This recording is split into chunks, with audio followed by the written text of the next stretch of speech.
High guys, welcome back to Saeed blog 7। আমি সাইদ। আমি এখন আছি বিশাখাপত্তনমের সবচেয়ে ফেমাস আরকে বিচে। অনেক দিনের ইচ্ছা ছিল ভাইজ্যাকের সমুদ্রে গোসল করা, আজ সেই ইচ্ছা পূরণ করব। সাথে থাকো। তো ফাইনালি আমরা পৌঁছে গেছি ভাইজ্যাক বিচের। যেহেতু আমরা ড্রেস নিয়ে আসিনি সমুদ্রে নামার জন্য, তাই আমাদের প্রথম কাজ হবে ড্রেস নেওয়া। তাই গাড়ি এই যে আমাদের পার্কিং করা হয়ে গেছে, এরপর আমরা যাব ড্রেস নেওয়ার জন্য। সমুদ্রে বিচে নামলে সবসময় চেষ্টা করবে ড্রেস ক্যারি করার। যেহেতু আমরা ড্রেস আনিনি, তাই এখান থেকে বিচের পাশে যে দোকান ছিল সেখান থেকে আমরা প্রয়োজনীয় ড্রেস নিয়ে নিলাম। তো চলো, আমাদের ড্রেস নেওয়া কমপ্লিট হয়ে গেছে। এখন আমরা ঝটপট করে ড্রেস পরে নেবো। রেডি নাম্বার পর পালি পুরো গরম হয়ে গেছে একদম। ফরেনার আছে এখানে। Sea beach. সমুদ্রে নামার আগে বা গোসল করার আগে দুটো জিনিস দেখে নিলাম। এক, লাইফ গার্ড আছে। দুই, এখানে লাল পতাকা নেই, মানে সেফ। আর শুনেছি এখানে আন্ডার কারেন্ট আছে, তাই বেশি গভীরে যাব না। চলো জামা খুলে নেমে পড়ি। 3, 2, 1। এই ঠান্ডা পানি, এটা ভাইজ্যাক আরকে বিচের সমুদ্র। আজ প্রথমবার গোসল করব। চলো দেখি কতটা মজা। ভিডিওটা স্কিপ করো না। পানিটা এত ঠান্ডা, দেখো ঢেউ কেমন আসছে। একটা বড় ঢেউ আসলে পুরো ভিজিয়ে দিচ্ছে। এত সুন্দর আবহাওয়া, তার উপর পাশেই আছে পাহাড়। সত্যি অসাধারণ লাগছিল। শুধু আমরা না, আমাদের সাথে নাফিসা, আনাম, ওয়াহিদ, বাচ্চারা সবাই দেখো কত মজা করছিল। আর এখানে তোমরা যারা ফটো তুলতে চাও, পাশে অনেক ফটোগ্রাফার পেয়ে যাবে। ওদের কাছ থেকে ফটো তুললে পার পিস 20 টাকা থেকে 50 টাকা করে নেবে। এই ফিলিংসটা বলে বোঝানো যাবে না। শহরের টেনশন, কাজের চাপ সব এই সমুদ্রে যেন ধুয়ে দিচ্ছে। আমরা এখানে মামা ভাগ্নি মিলে খেলা করছিলাম।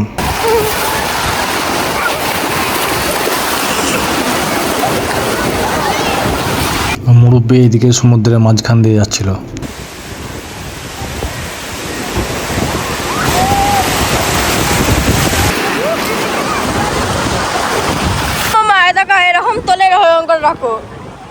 কিছুক্ষণ গোসল করার পর আমরা পাড়ে এসেছিলাম, যে এরকম করে বালি দিয়ে ঘর বানাচ্ছিলাম। তারপর আবার নেমে পড়লাম সমুদ্রের মাঝে। আর এইদিকে নাফিস আর আনাম খেলা করছে, দেখো।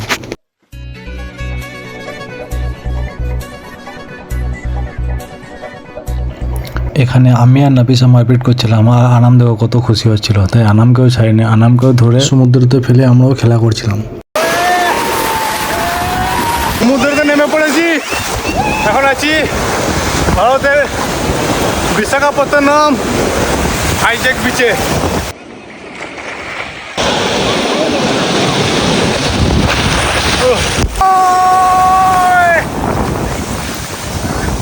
আস্তে আস্তে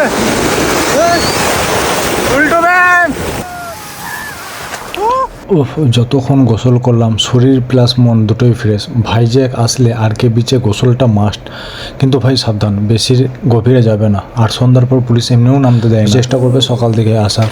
যেহেতু একটানা অনেকক্ষণ গোসল করা হয়ে গেছে, তাই পাড়ে এসে বিশ্রাম করছি।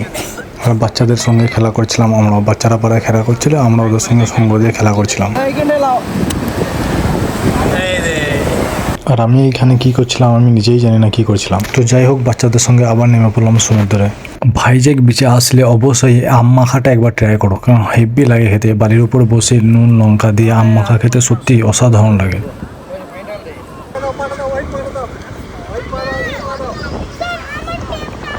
বাচ্চাদের সঙ্গে আমরাও বাচ্চা হয়ে গেছিলাম।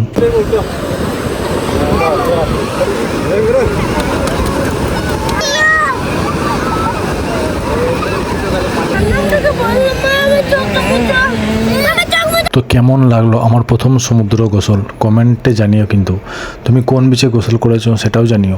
ভিডিও ভালো লাগলে অবশ্যই লাইক করে দাও। আর এরকম ট্রাভেল ব্লগের জন্য সাবস্ক্রাইব করে দাও এবং বেল আইকনটি দাবিয়ে দাও।